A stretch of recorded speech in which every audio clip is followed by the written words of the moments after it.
Episode 24. பார்வை ஒன்றே போதுமே. மிஸ்டர் அண்ட் மிஸ் கதைக்களத்துக்கு போகலாமா? வாருங்கள். இலக்கியா வீட்டுக்கு போய்விட்டு வந்தவள் தன்னுடைய ட்ரெஸ்ஸை எல்லாம் கழட்டி நைட்டியை மாட்ட, அதுவரையிலுமே தான் தன் மொபைலை மறந்து வைத்து விட்டு வந்து விட்டோம் என்ற உணர்வே இன்றி கழட்டிய ட்ரெஸ்ஸை ஒரு ஓரமாக போட்டுவிட்டு திரும்பினாள் வர்ணிகா.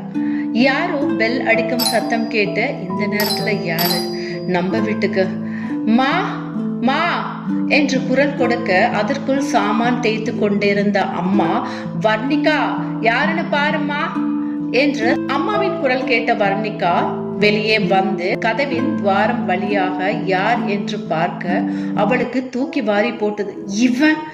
இவன் எங்க இங்க வந்தான்?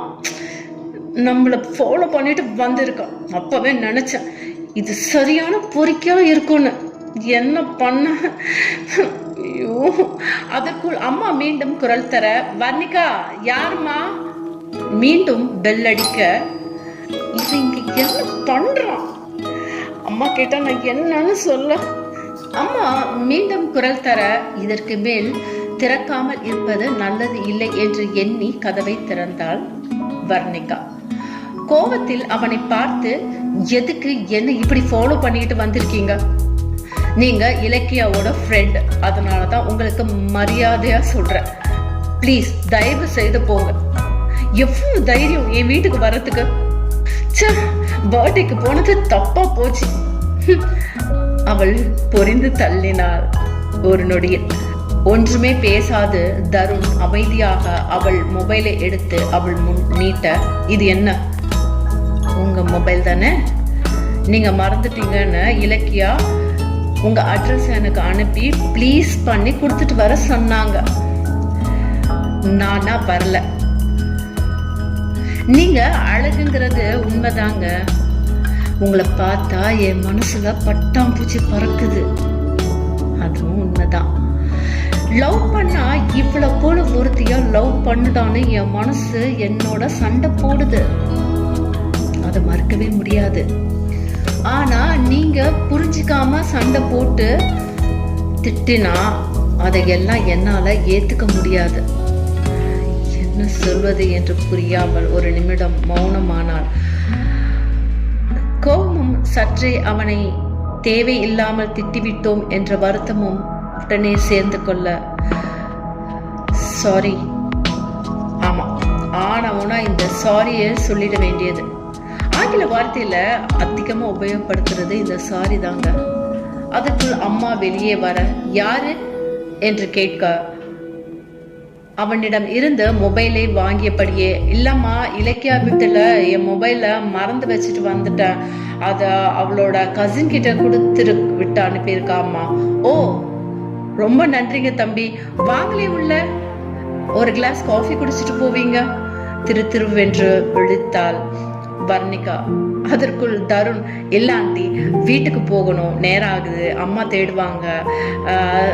சரிங்க தம்பி, ரொம்ப தேங்க்ஸ். பரவாயில்லங்க ஆண்டி, நான் கிளம்புறேன். தேங்க்ஸுங்க, வரேன் என்று சொல்லிவிட்டு அங்கிருந்து கிளம்பினான் அவன் சொல்லிவிட்டு கிளம்ப வாசலில் நின்றபடியே பார்த்தாள் அவனை. அவன் வண்டியை ஸ்டார்ட் செய்தால் மீண்டும் மெதுவாக அவனை பார்த்து சாரி என்றாள். என்ன சொன்னீங்க? சாரிலாம் வேண்டாங்க, அந்த சாரியை நீங்களே வச்சுக்கோங்க. அதுக்கு பதில் உங்க நம்பரை சொன்னீங்கன்னா சந்தோஷப்படுவேன் என்றான். டக்கென்று திரும்பி பார்த்தாள். அம்மா இருக்கிறார்களா என்று. அம்மா உள்ளே போயிருந்தார். லேசாக புன்னகைத்தபடியே அவன் கேட்கவும் அவளுக்கு சற்றே சிரிப்பு வர, பா, இந்த ஒத்த சிரிப்பை பார்க்க மனுஷன் என்னெல்லாம் பண்ண வேண்டி இருக்குங்க. என்னங்க, தர மாட்டீங்களா? சரி விடுங்க, என்ன பண்ண, அதுக்கெல்லாம் நல்ல மனசு வேணும். ஒன்னு சொல்லிட்டு கிளம்புறேன், சரிங்களா? இலக்கியா உங்க அட்ரஸ் அனுப்பும் போது உங்க நம்பரையும் சேர்த்து அனுப்பிட்டா. அதான் உங்க வாட்ஸ்அப் ஆப்ல ஹாய் போட்டு அனுப்பியிருக்கேன். ப்ளீஸ் அக்செப்ட் பண்ணிடுங்க. இந்த அடிமை உங்களுக்கு என்னைக்காவது தேவைப்படலாம், சரிங்களா? வரேங்க என்று சொல்லிவிட்டு அவள் பதிலுக்கு வெயிட் செய்யாது அங்கிருந்து கிளம்பினான். பார்வுக்கு தன்னால் கண்கள் சொக்க ஆரம்பித்தது. இதற்கு மேல் கதையை படிக்க முடியாதவளாய் அந்த பக்கத்தில் புக் மார்க் வைத்துவிட்டு அந்த புக்கை மூடி தன் தலையணை பக்கத்தில் வைத்துவிட்டு குளிருக்கு இதமாக பெட்ஷீட்டை எடுத்து நன்றாக போத்திக் கொண்டு தூங்க போனாள். அப்படியே தூங்கியும் போனாள். இதன் தொடர்ச்சி அடுத்த எபிசோடில் பார்க்கலாம். அதுவரை உங்களிடமிருந்து விடைபெறுவது உங்கள் அன்பு உதயஸ்ரீ. நன்றி, வணக்கம்.